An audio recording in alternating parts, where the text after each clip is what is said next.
से फैल रहा है। आपने देखा होगा बिहार की जितनी भी स्वास्थ्य व्यवस्था है, इस पे सरकारी जो बिहार के लोग हैं जो चलाते हैं बिहार सरकार को, उन्हीं को भरोसा नहीं रह गया है।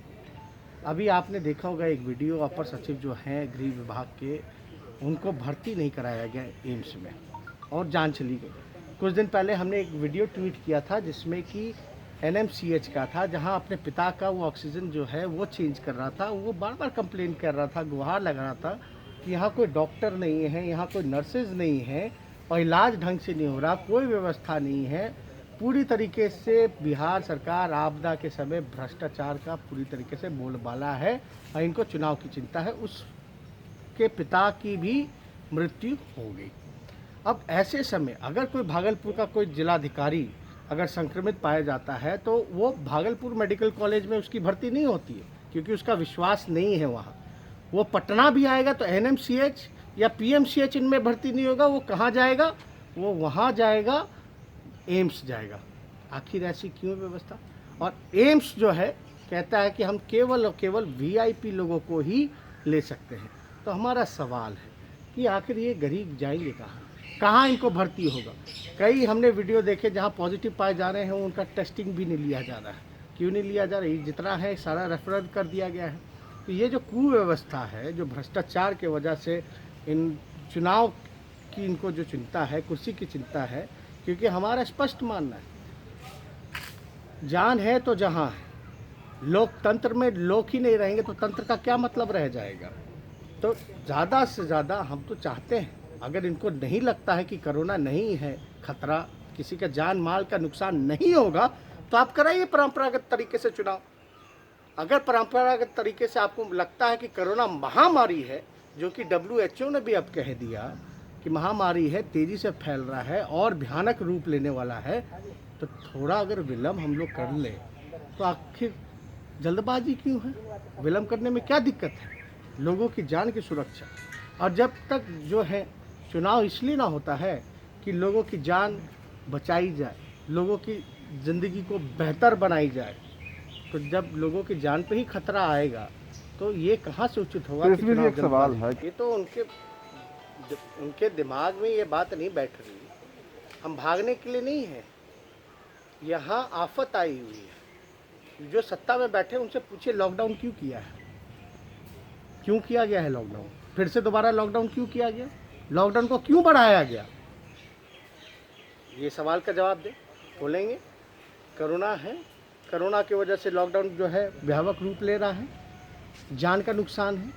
आप पूछिए मुख्यमंत्री 90 दिन से बाहर क्यों नहीं निकले? अभी फिर जो है क्वारंटाइन है, आखिर क्यों है?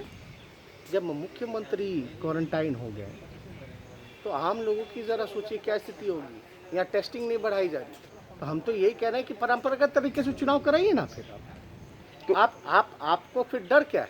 आपको लगता है कि कोरोना नहीं है तो आप परंपरागत तरीके से चुनाव कराइए। कोरोना की आड़ में बेईमानी नहीं होनी चाहिए। तो क्या वोटिंग हम कहाँ तक भाग के जाएंगे अगर हमको भागना होगा तो? लेकिन अगर जान पे नुकसान आएगी तो हम लोगों की जिम्मेदारी बनती है, जनप्रतिनिधियों की। जिन लोगों ने हमको चुना है उनके जान को हम बचाएं, ना कि उनके जान को लेकर के हम लोग रिस्क लें। ये क्या लॉकडाउन है? स्कूल कॉलेज सब बंद क्यों हो गया? दुकान क्यों बंद हो गया? इसलिए ना।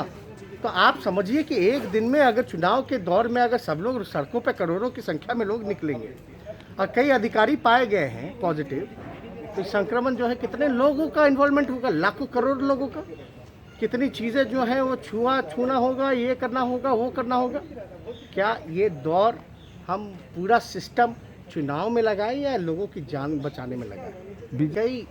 लेकिन एम्स में भर्ती कौन होगा? वीवीआईपी लोग होंगे। बीजेपी के प्रदेश अध्यक्ष हो जाएंगे भर्ती, लेकिन गरीब कहाँ जाएगा? गरीब के लिए क्या व्यवस्था है? कौन सा अस्पताल है? कहाँ सुनवाई हो रही है? कहाँ टेस्टिंग हो रही है? ये तो केवल और केवल बिहार में वीवीआईपी लोगों के लिए ही एम्स खुला हुआ है। और बिहार में जितने सरकारी लोग हैं, सब लोग जो हैं अपने बनाए हुए व्यवस्था पे विश्वास ना करके एम्स जा रहे। क्यों जा रहे? और एम्स में भी भर्ती किन की हो रही है? गिने चुने लोगों की हो रही है। क्यों नहीं गरीबों की भर्ती हो रही है? लोगों से पूछा जाए तो हमको नहीं लगता कि 20% भी जो है टर्न आउट हो पाएगा। हम तो चाहते हैं कि ज़्यादा से ज़्यादा लोग जो है मत का प्रयोग करें, लोग जाएं, लेकिन ऐसे सिचुएशन में जहाँ पूरा उत्तर बिहार जो है बाढ़ से डूब गया, जिसको रहने का ठिकाना नहीं, जो जान माल की जो रक्षा में लगा हुआ है, एक तरफ कोरोना है, एक तरफ बाढ़ है, एक तरफ प्रशासन के लोग क्वारंटाइन हो रखे हैं, आप वहाँ कहाँ कल्पना कर सकते हैं कि चुनाव हो पाएगा, और होगा भी तो फेयर इलेक्शन हो पाएगा। तो ये इसलिए हम कह रहे हैं कि चीज़ों को मिलजुल करके सुधारा जाए, लोगों की जान की रक्षा की जाए, फिर से पटरी पे गाड़ी आ जाए, उसके बाद जो चुनाव। अगर आपको हमारा वीडियो पसंद आया हो तो इसे लाइक करें, सब्सक्राइब करें और साथ ही बेल आइकन दबाना ना भूलें।